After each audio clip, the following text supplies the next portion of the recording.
Hi, I'm Selena. Welcome to my weekly reading vlogs.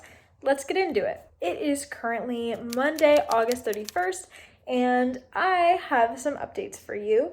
Over the weekend, I actually finished An Unkindness of Magicians by Kat Howard. This book was so good. I gave it 5 stars. It's one of my favorite things I read this month. I love this book so much. I've said so much about how much I love it, but I loved the intricacies of this book, the intricacies of this plot, how likable and unlikable a lot of the characters were. I was so invested. This book is brutal and bloody, and the stakes are really high, and everything is really dark, which I love. And I'm just now realizing you might not even know what this is about. So this is a urban fantasy, low fantasy story about the unseen world, which is a magical world that exists alongside the mundane world of New York City. And this world is very controlled by money and politics and dirty politics, and everything is very exclusive. You belong to a house, and in the house wars, which come every 20 years, the houses must all battle, and they can challenge each other to duels, and the remaining house, the house that wins the duels, becomes the new leader of the unseen world. And so we follow this world during a turning, which is what another house wars is called. And so we follow a turning that comes early, and several different people in the turning. The main person we follow is called Sydney, who does not belong to a house but is competing, and she seems to be competing in order to get revenge and change the way magic is performed in this world.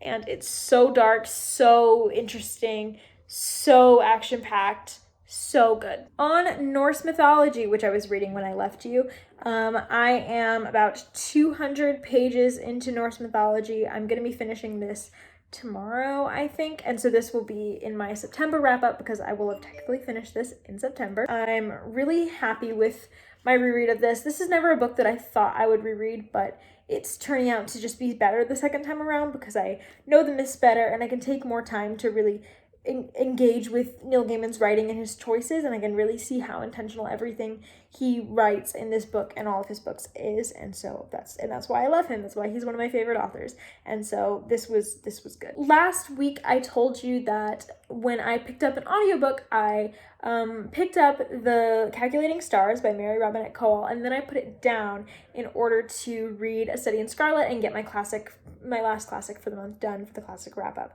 So I did the classics wrap-up. I finished A Study in Scarlet, and I picked back up the Calculating Stars. I'm not very far into it. I'm only like 56 pages into it or something, and I'm really enjoying it. It's really good.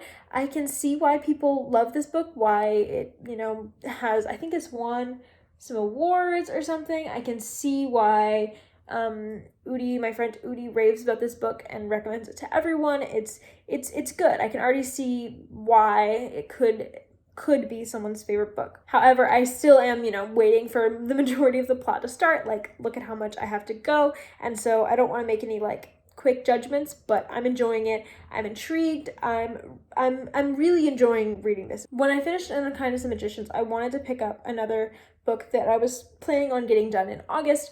It's the last book on my August TBR that I haven't gotten to yet, other than The Calculating Stars, which I've pushed already. We know I'm not going to finish it. And that book is A Sky Painted Gold by Laura Wood. I don't know if I'll finish this before the month turns into September. I'd have to finish it today because it's August 31st, and I have 200 pages left or something. No. Yeah, I have about 200 pages left, and so I don't think this will happen today, but it still might. If I get all my stuff done, I could maybe finish this and get it in my August wrap-up, but if it isn't there, you will know that it is going to be in September, and you will see me probably finish it over the course of this vlog, honestly. This has been described to me as I Capture the Castle meets The Great Gatsby, but this is a modern author writing. This was published in 2017 or something. This is more like a YA historical fiction that is meant to resemble some classics, and I can see how it does resemble The Great Gatsby. This is very much like a 1920s Great Gatsby setting, except it's in Cornwall, and so it's trying to have the best of both worlds, with I Capture the Castle having this small town British feel with this girl who's kind of eccentric and kind of writes a lot, and then also having the glamorous Gatsby 20s vibe in this girl's life. Like, she's kind of living two lives. She has two main circles that she is in. One of them is much more Gatsby, and one of them is much more I Capture the Castle. And basically what it is a girl who's kind of 17, coming of age. She's expected to basically just get married and, settle down. But she has a little bit of a wilder heart than that, I guess, and so she makes the acquaintance of the Cardew siblings, who are these rich people who live in a mansion that's kind of overlooking the town, and they come stay for the summer in this sleepy Cornwall town, and they bring with them the life of the party and the 1920s Gatsby vibe, and they invite her to one of their parties, the main character, whose name is... I don't even know this girl's name.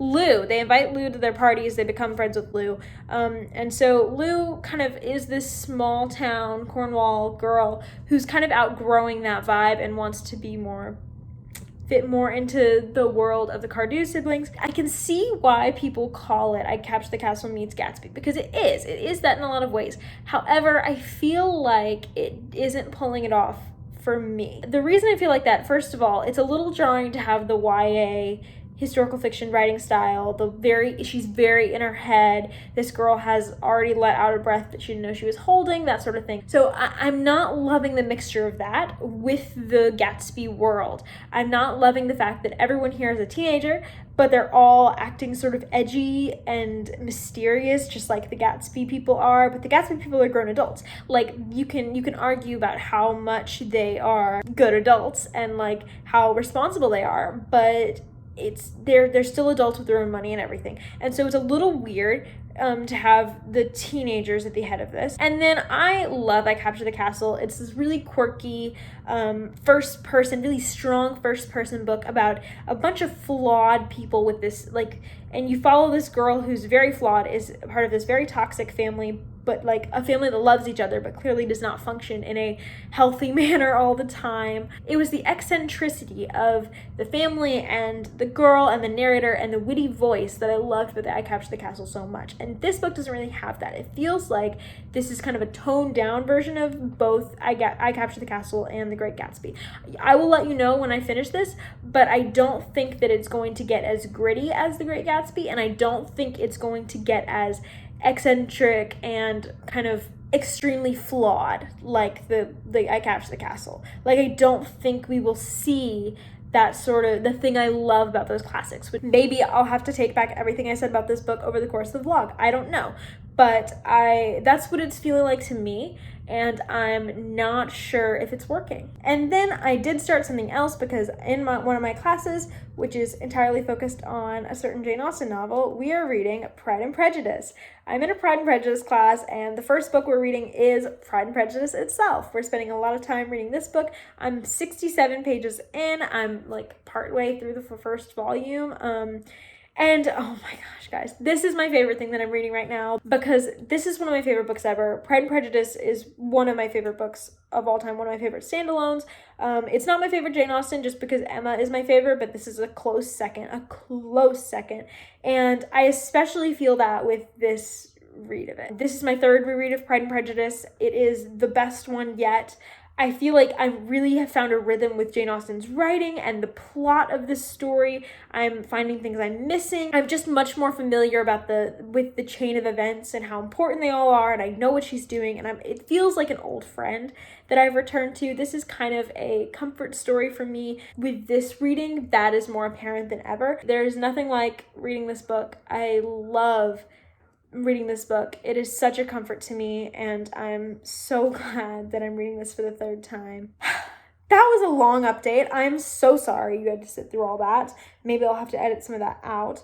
But anyways, that was the stuff that I've been reading, and a lot of thoughts on it. So thanks for listening to this, and I will see you later in the week.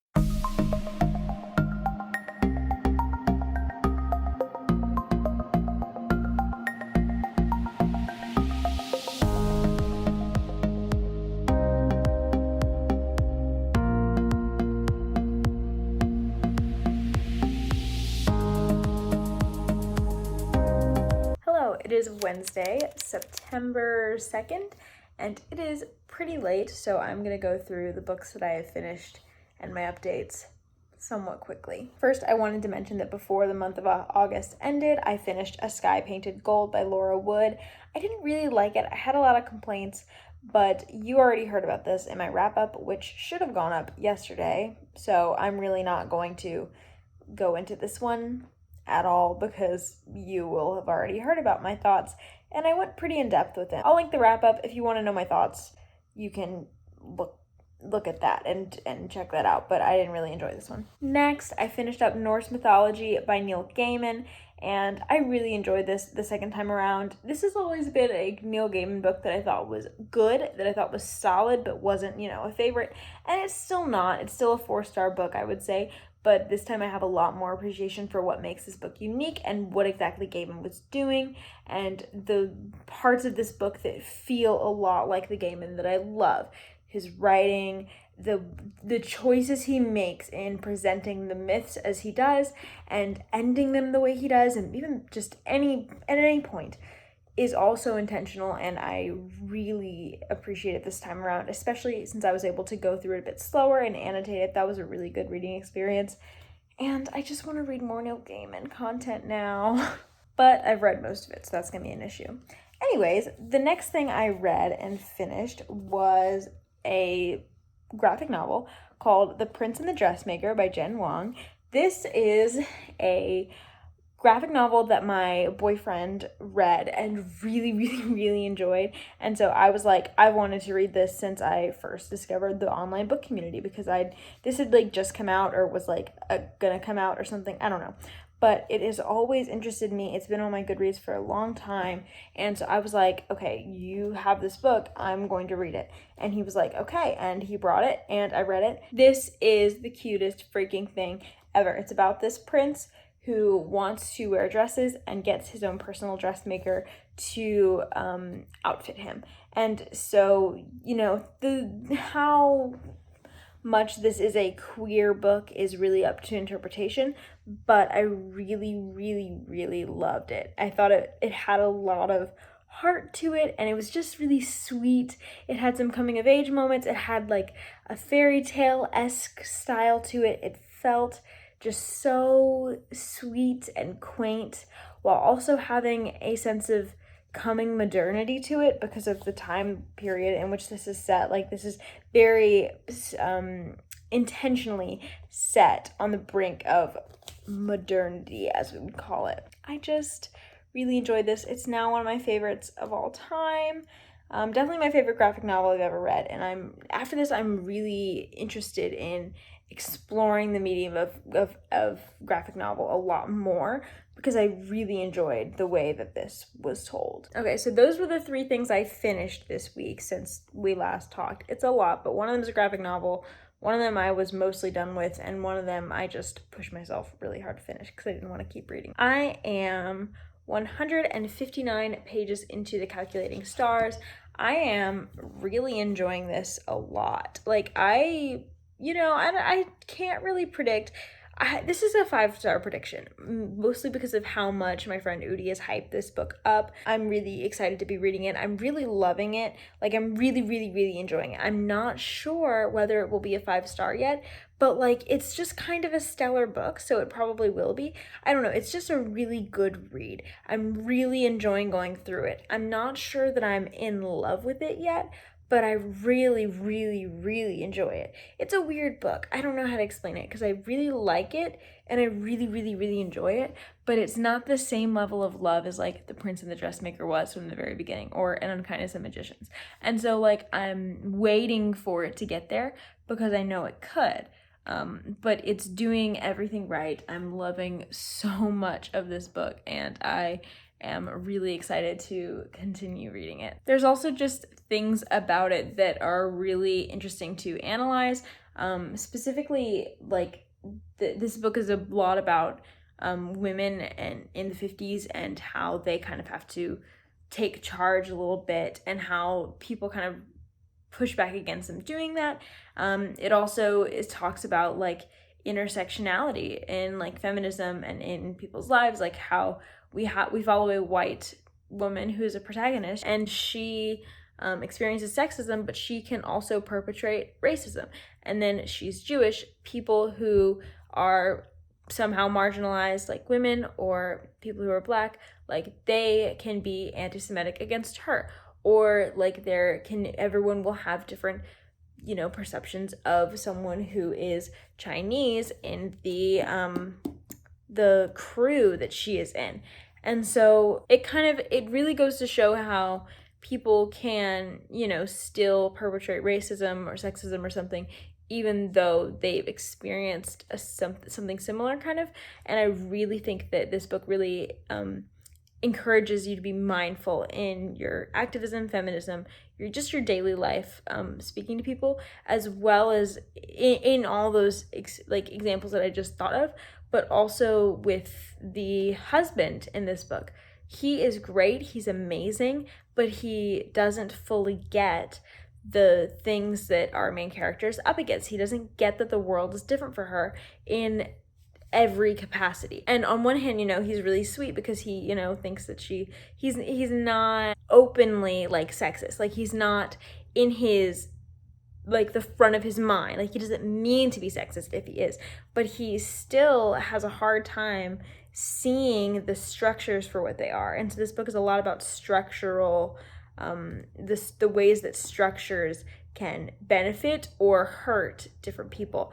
And there's just so many things that like you wouldn't think about in this book if you know, haven't had to think about them before. But suddenly it's all adapted to fit this environment on Earth where there is a meteorite that is hit and people are dying. And it's really good so far. It's really easy. I've been listening to it. I'm going to continue listening to it. I hope to get, you know, farther by the end of the week. I'm hoping that it'll really pick up and I'll love it because we've seen some action and the action we've seen is good, but I want, you know, I want a little more. Like I want to know what the point of this book is, you know. But yeah, I'm very excited to find out. And then the other book that I'm reading right now is Pride and Prejudice by Jane Austen. I am 107 pages into it. And as I've said, the third time is just the charm. I am understanding this book so much more. I'm getting so much more out of it. I'm enjoying myself so thoroughly. Like I'm not ever bored or ever you know, done with Jane Austen's prose. Like it's getting easier and easier to parse every time I read it, which I love about her prose because there's always hidden gems if you can find them. And so I'm loving this reread so much. You know about Pride and Prejudice. I'm not going to explain to you what it is, but like read it if you haven't. These are the books that I've either read or finished since we last talked. I will see you again on Friday. Hi, I'm here to do a very quick closing out of this weekly vlog. It is currently Friday, September 4th, I think, and I need to talk to you about what I've been reading. I don't think I have finished anything since we last talked. No, I have not. And I'm barely any farther into the two books that I am still reading. I'm on like page 170 in the Calculating Stars, so like only like 20 pages further than when we last talked. I haven't had a lot of time to read, but I'm still enjoying this one. And then I'm about halfway through Pride and Prejudice. I'm still really enjoying this one, but that's pretty predictable. We all knew that was going to happen. I have ranted about this book enough, so I really don't want to go on about it, but I do just want to tell you that I am watching the movie tonight, even though the movie is less superior when it comes to the BBC miniseries. Fight me. Or don't. I don't like confrontation. Anyways, these are the books that I am still currently reading, and I am not going to get all the books that I finished this week. But thank you for watching this very long vlog, and I will see you next week. Bye.